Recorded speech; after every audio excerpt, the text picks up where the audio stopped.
The armor maker's back in Miami, regaining the title of the Armor Major of Miami. Putting aside the Armor Major for Betty. All out there.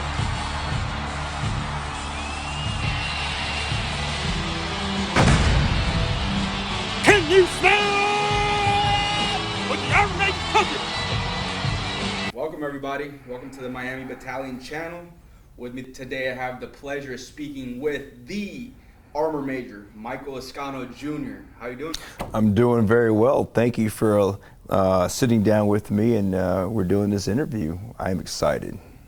Absolutely. So before we get started, let's do a social media plug real quick. Where can people look you up? Where can they find your pages? Okay. Hey, real quickly for everyone who's watching this, and many of you who know me already from different social media platforms, my voice is kind of gone down this week. So if you hear that little grunge in there, that's why. My power, my dynamic, the Armor Major is a little bit died down just because my throat's down there. But aside from that, just as we go through this, hey, just for those of you who want to know my social media plug for my handles, I got 3 of them.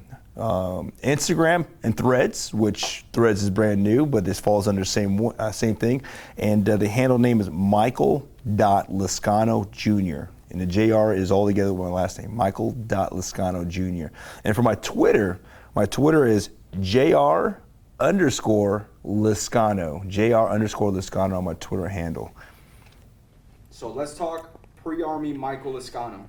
Tell me, where did you grow up? And tell us a little bit about your background before becoming a soldier. So pre-Army Mike Liscano Jr. Before I became the Armor Major or anything prior to that. Well, my background, I am a military brat. My father got in the Army in 1973 and served for 20 years until he retired in 1993, retiring outside of Fort Bragg, and I grew up in Hope County. He served, just a little background understanding, he served 4 years as a tanker on the M60 tank, and then he reclassed satellite communications as a signaleer for the next 16 years. And I had the blessing, along with my brother and obviously my mom, to travel the world, going to Germany, Korea, States, and doing that big rotations until my father retired. And when he retired, I was around middle school. And I went to middle school, enjoying life as a kid. He got into the moving and storage and later on the distribution industries in Fayetteville, North Carolina. Went to high school. I did JROTC because I was really interested since my dad was in the military to do something to that effect. Straight A student, never got in trouble, was in shape. With JROTC, I made it all the way up to being the cadet battalion commander for my high school. Now, interesting story. Your boy, the Armor Major, could have been in the Coast Guard. Think about that. So, during my junior year, a Coast Guard recruiter came down to my high school and talked to the JRTC folks and invited us to go to a Coast Guard station on the beach. He took us there on a Saturday, and we got to go to a Coast Guard station, which is on a beach in North Carolina, obviously on the east side of it, east side of the state. And then he took us and gave us a tour around what was called the cutter, and the little boats they have there. And then we got into the station where we saw a lot of folks who are the Coast Guardsmen who were playing pool and chilling and watching TV as they're doing their daily activities. He told us that they eat surf and turf a lot. That they have one of the hardest, if not the hardest, basic trainings there is. And as a young high schooler, you don't know any difference about, oh wow, they're the hardest ones. Showed us some videos and whatnot. All right. Monday, I was thinking about that for the weekend. I decided to call him, let him know I was interested. They have what's called a split ops program, where you can go to basic training between your junior and senior year. And then after your senior year, you go to your advanced training. I called, left a message, and about a week later, I was highly disappointed because he never called me back, and I don't know why. Again, I was never in trouble, in shape, straight A student, JROTC, prime candidate for any recruiter from any place to sign up for. So I went to my dad, Mike Liscano Sr., Staff Sergeant retired, who was very supportive of whatever I wanted to do. I said, Dad, the Coast Guard recruiter never called me back. And he goes, son, I support you whatever you want to do. If you want to join the military, I support you. And whatever you do, do the best of your ability. But, there's a but in there. He said, if you're going to join the military, why don't you join the military where you get a job where you get paid a lot of money and don't do any work? And so as a young man, I said, what are you talking about? And he paused there for a second. And then I said, so Dad, what are you talking about? He says, why don't you be one of those officers? And I smiled because as a cadet in JROTC, I understood what being an officer is to a certain degree, and he smiled and laughed too. And then he said, son, I'm kidding to a certain degree. There's a lot of officers I respect who work very hard. But if you're going to join the military, why don't you seek out that process? And I did. He motivated me to look for ROTC scholarships and a path forward. And then I found a path forward. I applied for military colleges. I applied for Georgia Military College, and I got accepted. And then I earned a ROTC scholarship, an early commissioning program scholarship, where you get commissioned in 2 years, and then you also get your associate's degree. And then from that point forward, after I finished up, I still had to finish my last 2 years at a university and earn my bachelor's degree before I'm able to go active duty. And so I went to University of North Carolina at Pembroke and finished up my degree in history there as a second lieutenant still, just holding on, and then moving forward past that. And that's how I kind of came to be growing up to where I went to college to going forward now. So that's my story, and the Armor Major sticking with it. So with your father being prior service, you know, he was clearly influential in your military decision. How proud of you was he when you graduated as an officer? I don't think my dad ever thought about me becoming an officer.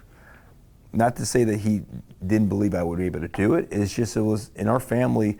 After he retired, we were a middle-class family, and he may have thought me, I'll enlist or maybe going to college, but not take the military route. But he never pushed the officer route or even the military route. Whatever I did, he just wanted to make sure that I did it to my best ability.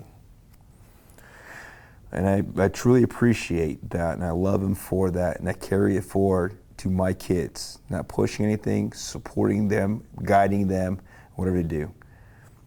So when I got an ROTC scholarship, and then I was commissioned, he was so proud. Remember, he retired in 1993. I was commissioned in 2002. He got his old dress green uniforms. He got his patches and ribbons. And on that stage, on the commissioning day, him and my mother put my second lieutenant bars on my uniform. We had dress greens back in the day. And then my father was my very first salute. And I think it damn near made him cry. So he was extremely proud, and I'm very glad that I made him and my mother proud. I couldn't have done it without my father and my mother being very supportive and helping me out in those times. And that was just my first 2 years. I still had to finish my last 2 years of college. Tell me a little bit about your process in choosing the 19 series MOS and what drew you to it. How I became the Armor Major, or in this case, an Armor Branch Officer. And many of you who are curious, who follow me on my different social media platforms across the board these last couple of years. So, how I chose Armor was, I didn't go infantry. As a joke. ROTC and other programs that commission officers, the primary teaching tool at the time was FM 7-8, Field Manual 7-8, the infantry platoon.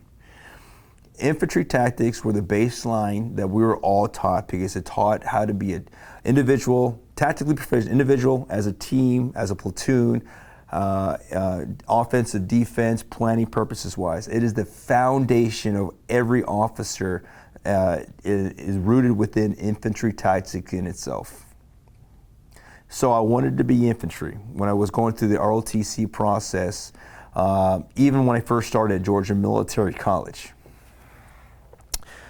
But one day, something happened. During my time at Georgia Military College, or I will just call it GMC, a couple of my buddies who were in the simultaneous membership program, SMP, where you're in a National Guard unit as a cadet, but you get paid as a E5 during drill, and you wear a dot, a pip we call it, on your chest, and you're known as the third lieutenant, helping out being a platoon leader-ish to a platoon, invited me to come with them. I wasn't an SMP. I did have the option to be an SMP, but I didn't want to because at that time, if you choose to be SMP during the ROTC commissioning process, you may not be able to go active duty.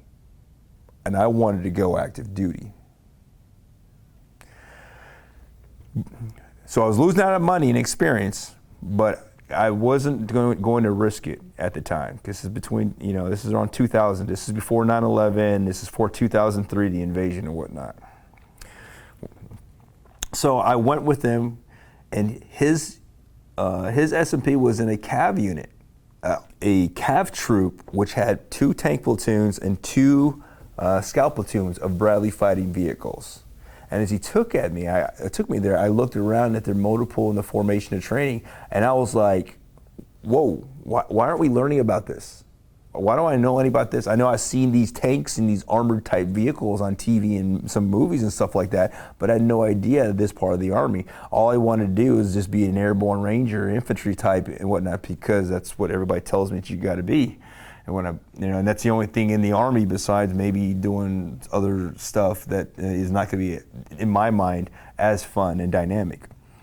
And I saw these guys wear these funny hats, these funny cowboy black hats with emblems in the front and yellow ribbons around. And I saw on one side with the tanks that the tankers were like, death before dismount, kill them all, let God sort them out. Now, I know it's one of the montages in tankers is when you fight tanks on tanks and you're fighting them all. I'm not talking about kill everybody. We're talking about engaging those enemy target from far away, the enemy fighting vehicles, the enemy tanks, and just systematically and smartly destroying them as you're achieving your objective. Destroy them all as you're getting your objective, because that's what you do as tankers. And I love their swag, and also had these strappy boots. On the flip side, on the other side of the realm, you had these guys who were 19 Deltas. They're scouts. And these guys were like, if you ain't CAV, you ain't, and there's an expletive that everyone knows about what it is scouts out.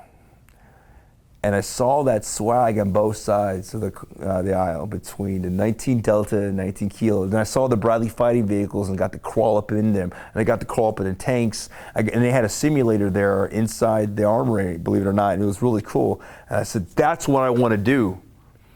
And I started learning more history about tanks, about Patton, about World War II, and then Desert Storm and all this other stuff. And I said, that is what I wanted to do, and that's what I want to be. TD Ford.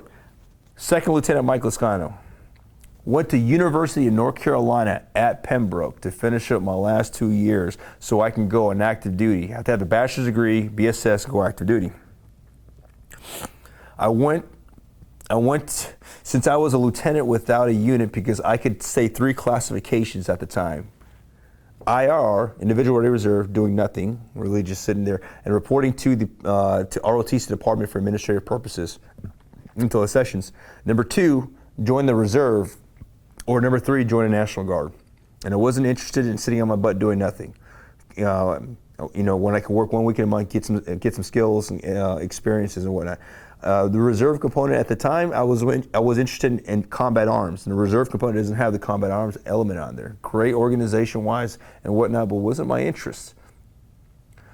But we did have a National Guard unit, and in this case, the 30th Brigade, it was the 30th Enhanced Separate Brigade. Now it's known as the 30th Armored Brigade Combat Team in the North Carolina National Guard. And for us, my battalion was the 252 Armor Battalion, and its headquarters was in Cumberland County. And so as I came back to North Carolina to go to college, I went over to the battalion and I asked, hey, I'm a second lieutenant who needs a job. I'm going to college and I'm early commissioning program lieutenant in terms of background. And they knew exactly what type of lieutenant they had. They had a lieutenant that could be there for 2 to 3 years and help them out. And there was a shortage of officers at the time at the platoon level.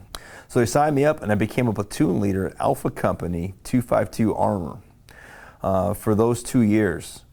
And even though I didn't go to the basic course at Fort Knox, Kentucky at the time because I was just on loan, I volunteered to be with them and I wanted to learn the traits. I learned to be a tank officer before I was a tank officer. As the NCOs were great there, we went through multiple field training exercises. We did a mission readiness exercise at Fort Riley deploying out there, and then we did an NTC rotation. So I had that underneath the belt as a platoon leader before I finished up my degree and moved out. And at that time, I was the breach platoon leader for the brigade. So I, besides not having the basic course and doing a lot of individual studying, going on simulators, learning from my NCOs and doing rock drills, I had to learn how to do what was called breach operations, and combined arms breach. And thus, when I finished my degree, they put my OERs into the accessions packet, and I was able to be assessed armor branch for active duty, and that's where I started my journey after college and after the National Guard to be an active duty armor officer. And I still had to go to the Armor Basic Officer course, AOBC, at Fort Knox, Kentucky, which is a very interesting endeavor since I've already done everything even prior to being over there. So, and that's my story as how I became the armor guy that later became the armor major, and how I continue even now to be an armor officer. Curious about the history of the armor major and how you created the persona. Was there a armor captain? Was there an armor lieutenant? That's fair. That's a great question. I guess I can answer it here for those who want to know how I was the armor major. Okay. So there was no armor captain of Fort Hood or armor lieutenant of so and so. It was something that I developed myself as more of a marketing tool. How I developed the armor major of, at the time, Fort Benning, now Fort Moore, and then I continued to do so until I retired next year in 2024, was due to the fact that I wanted to get more exposure on the armor branch. My family and I arrived to, at the time known as Fort Benning, now known as Fort Moore, Georgia. And Fort Moore has been the home of armor and cavalry, besides the home of the infantry. Fort Knox, Kentucky used to be the home of armor and cavalry, but the school got relocated into a combined center, which is now known as the Maneuver Center of Excellence. So my family and I, PCS, we moved from Fort Riley, Kansas, after I was a Combined Arms S3 and Combined Arms XO, to Fort Benning, Georgia. And while there, I had multiple jobs, but a lot of folks know me, senior leaders knew me from my career, and so I got pulled in a couple of cool jobs. One, I was the Army Capabilities Manager for Armor Brigade Combat Team for Abrams and Bradley, a Material Integration Officer. But that's not it. That was the cool part where I managed oversaw the management of the Army Abrams and Bradleys in terms of the dot mil PF, and it's a whole different how we look at the different systems where it goes. I became the Armor Basic Officer Leader Course Chief of Tactics, in charge of Phase 3 and primarily Phase 4, the actual FTX phase, where we put lieutenants on tanks and trained them for about 3 weeks of maneuvers, offense, defense, troop leading procedures, and all kinds of other taskings in terms of security resupply taskings they have to do. It was an amazing thing, amazing program that got to be down there.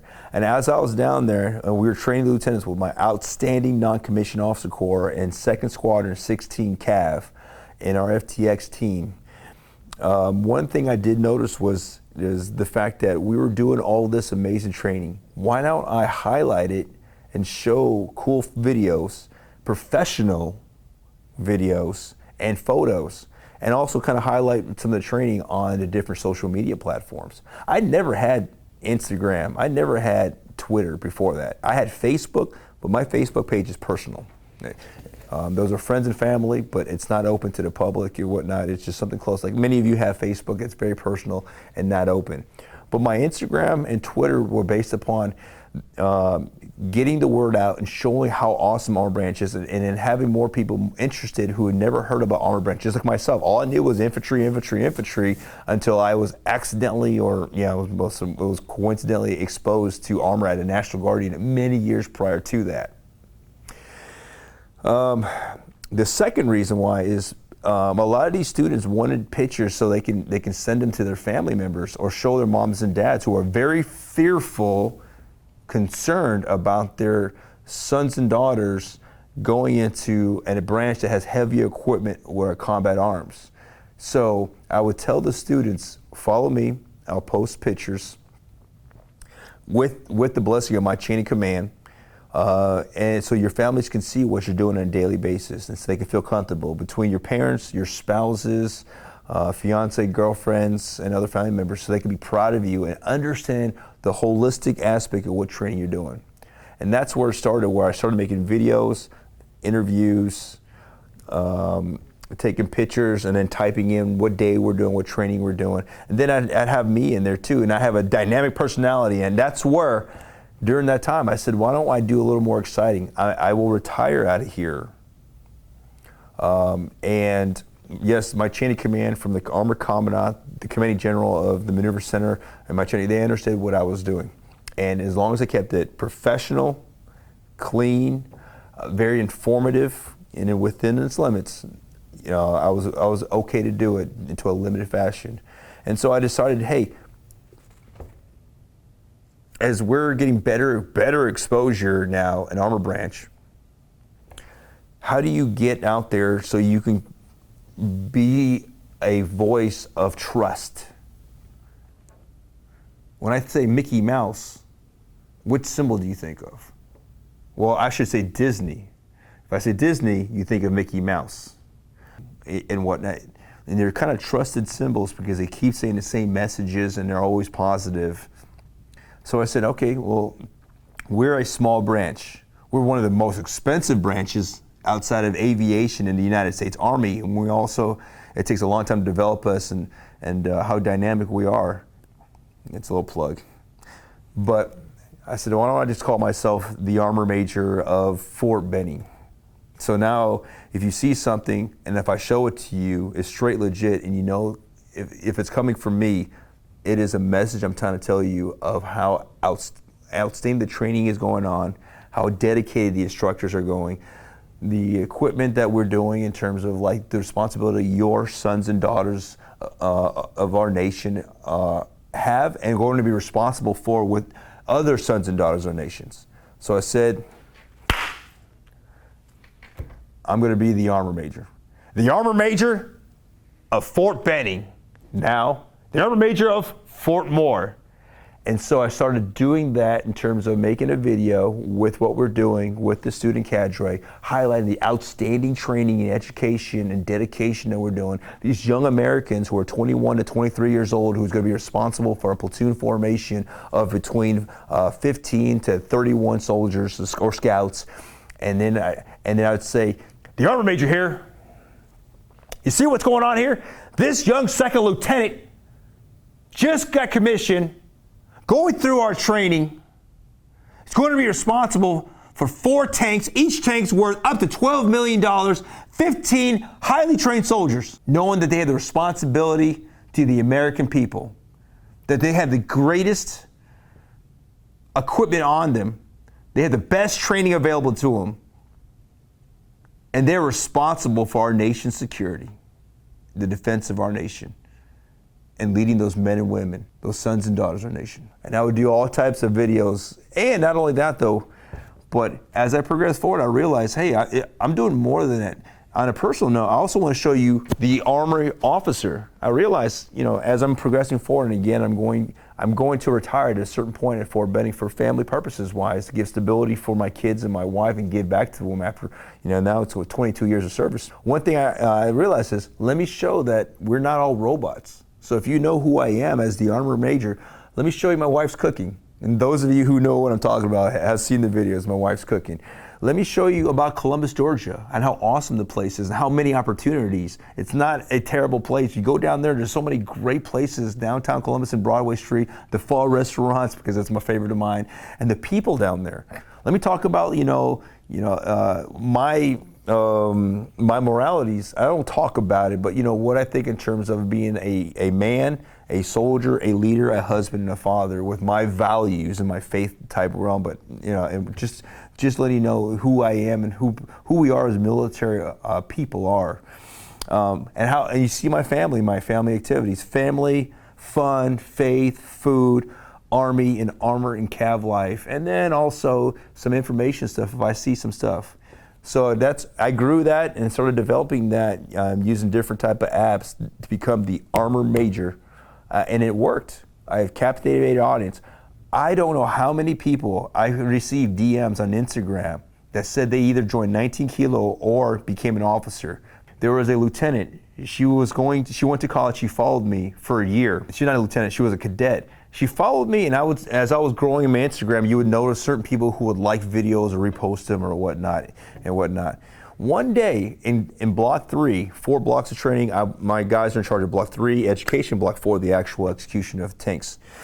In Block 3, as I was doing battlefield circulation, spot check and QA/QC and make sure my instructors are online, as a good leader, do leaders checks.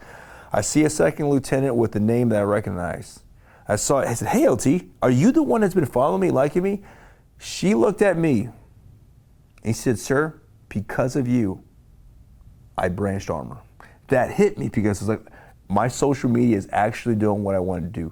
Reach out and let all these cadets and candidates know there's other opportunities out there. And Armor Branch is, plug, the best job I ever had, opportunity, whatnot. But there's been several. I've already had hundreds of people who signed up to be 19 kilos in the last couple of years, or chose 19 alpha as a branch, just due to my social media, which has hit the mark. And also showing leadership with what we're doing too, to get greater appreciation for all the hard work we do down at the Good Hope training area on Fort Moore, Georgia, highlighting what we do. So I hope also give us positive exposure to not just the public, but also our military sisters and brothers who are curious about what we do and whatnot. So that's how I became the Armor Major. MOSs in the military are all very different. They all have their challenges in their own way. With your MOS, how do you feel it's made you a better soldier and maybe challenged you in becoming a better person? I have no regrets choosing armor. Yeah, there's some tough times, challenging times during your career. But when I reflect back on my experiences and the friends that I made in my deployments, it's been an amazing branch. It taught me a couple of things and helped me grow in certain areas. One, teamwork. Working with a diverse group of folks, the men and women of our nation, of different backgrounds, coming together and working as a planning team, executing the missions with them inside the tank, as a platoon as a whole, and then broader as it progressed forward. And having those times where we're sitting back, laughing, talking, learning from each other, the hardships that we expended, and how we handle in individual ways, and just relying upon each other and understanding dynamics of what it means to be a team player, working as a team. The second thing, besides learning how to work with each other and being a team player, is the rapid decision making you have to do. My gosh, being a mounted soldier and moving 15 to 35 miles an hour in different terrain, as a platoon, as a company, as a battalion, and having to make quick decisions and coordinate your different positions. In this case, a tank, where you have a driver, you have a gunner who's traversing the tank, you have a loader who is either managing his crew serve weapon or loading the main gun, and then myself talking on 2 different radios between my platoon net, my company net, and then talking to my team. So your 3 things you're doing at the same time. You learn how to make decisions quicker And training allows you to fail and get better, because if you don't fail, you will not succeed, because the greatest teacher is failure. And we know that as the Army, and that's why we train and don't punish as you progress forward, making those decisions and later on doing after action reports and talking it through. It has made me such a better person as thinking holistically and thinking quickly, because you're moving so quickly and you're coordinating with so many elements, and you're trying to achieve the objective, and you're working with all your teammates and all your assets, and then also employing combined arms things. The second part it has definitely done is made me a better in terms of rapid decision making when it comes to an intense and dynamic environment. Number 3, being an adaptive leader. It kind of coincides with the rapid decision making. But as a leader, I am so used to things not going to plan at times that as long as we have certain guardrails, let's say graphic control measures on a map that at least lets us know our left and right boundaries and phase lines. But as a leader, either on the battlefield or in garrison or even at home, I'm able to adapt quickly, not be stunned too long, and come up with solutions to figure things out. We have an acronym for it. Is thinking about all factors. And this, as an armor officer, where I have to think quickly, be a teammate, employ all my capabilities, but more importantly, with the dynamic aspect of being on a tank with all these supporting elements with me, I have to think about all factors when it comes to planning. And here's what I mean by this. We have an acronym. It's called METTC. And those of you who know the military know what that is. You got mission, enemy, time, terrain, troops, and the civilian factor. During planning process, we have to consider what's our mission, how we're going to achieve that mission, meaning what are the subtasks that need to be involved to get to that location. And then you got the enemy factor of what the enemy's capabilities, capacity is, what the enemy's likely going to do, and their composition, disposition. Then you got time. How much time do I have? How much time do I have planning, preparation, how much I have in execution, and then even afterwards, what do I have to do for consolidation, reorganization? Terrain, is it rolling terrain? Is it going to be flat? Is it going to be muddy? Is it going to have trees? Troops, troop factor, which is the human factor. How many do you have? Are you short? How's morale? High or low? How well trained are they green troops? Or are they very well experienced? And then you have the civilian factor in the military wise that you have to think about too, as well as in this case in the military is reducing the likelihood of collateral damage and affecting the civilians environment. If you're going to an urban environment or rural environment like Iraq and Afghanistan, or if there's no civilian factors as is, because there's considerations that take place. Now, how does it make you better in the personal life? Is I can take those same things and apply it to my personal life. If I'm going to take my family to the beach and the beach is 30 miles away, the mission is to make it to the beach, and I know that I'm going to have to fill up with gas, stop 2 or 3 times to stretch your legs out, make sure we have food on our mission, a subtask to make sure we get to that point. The enemy could be traffic. I got to take that in consideration. What time of day are we going to be traveling? During that time, what is the weather going to be like too as well when we get there? What are the areas we don't want to drive into that might be kind of sketchy? What are the areas that are under construction that we want to avoid? Then you have the time factor in the civilian world, how long it's going to get there, how much the drive time is, how much time we're going to spend on the beach, and then how much time is going to get back. And then the terrain, what type of highway is it going to be? Is it a 2 or 3 lane highway? Is it under construction? How many stoplights are there in consideration? And then family, troops. Do I have a baby? How old are my kids? Am I bringing any pets? How's my wife feeling? Is my wife pregnant at the time? So it's the holistic factor. And then, yes, you got the civilian factor too as well. Within whoever's going to be in the environment you're going to be interacting with, the type of locations. You're going to be at a beach. You're going to be a beach with a lot of tourism, or you're going to be a beach with a lot of locals and whatnot. So it's helped me definitely with regards to those factors holistically, professionally, as growing and learning in that dynamic environment as an Army officer, and then also translating to be a good husband, a good father, a good son to my parents, and just a good American citizen. From our previous conversations, we've discussed that you've done a little over 21 years in service, 2 in the National Guard, 19 in the Army. What can the people expect next from the Armor Major? You leave soon. You leave Miami Battalion after this episode comes out. So what can we expect from the Armor Major next? So the Armor Major is returning back to Fort Moore, and as the Armor Major returns back to Fort Moore, he'll pick up his previous job in the Maneuver Center of Excellence. But also, the Armor Major is going to start transitioning in the Soldier for Life program. So I will, from that point, once I get back, still going to do due diligence with what I've been responsible for me and my team.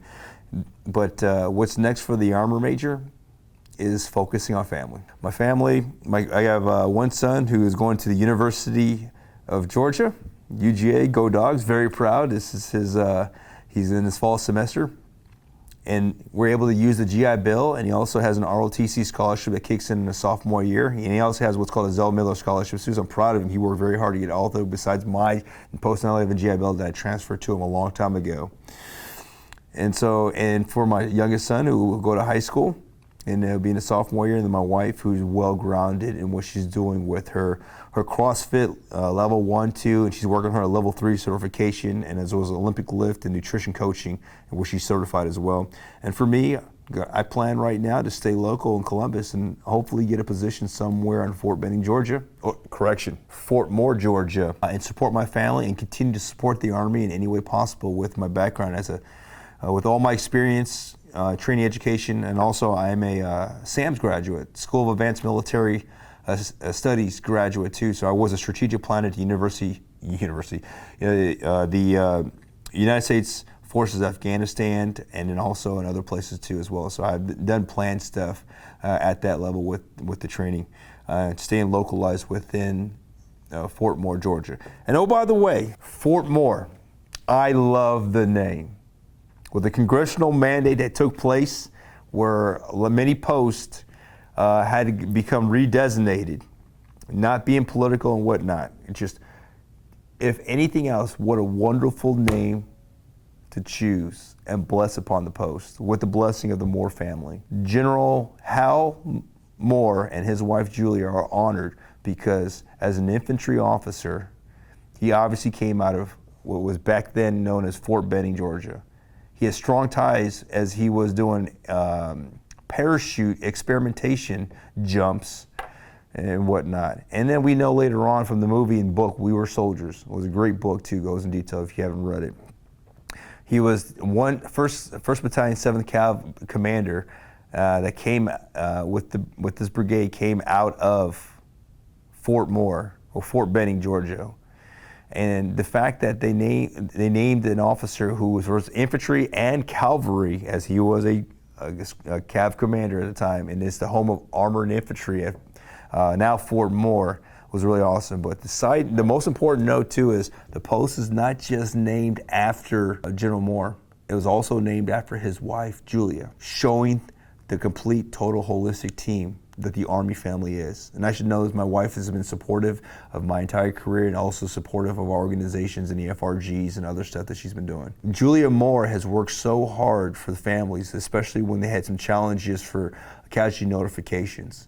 And she was in the forefront to change the Army system to make sure that there was a chaplain as well as a casualty notification and later on a casualty assistance officer, to transform the Army to be supportive when they were going through the initial casualties, and they were just, it was a terrible system where there was taxis dropping off notes informing family members that their soldiers passed or were killed in combat. So what a lot of people need to know is, yes, there's a name change, but what an outstanding name change, because the post is known as, overall, Fort Hal and Julia Moore, for the holistic Army family of their dedicated service on the battlefield and off the battlefield, taking care of soldiers and taking care of their families.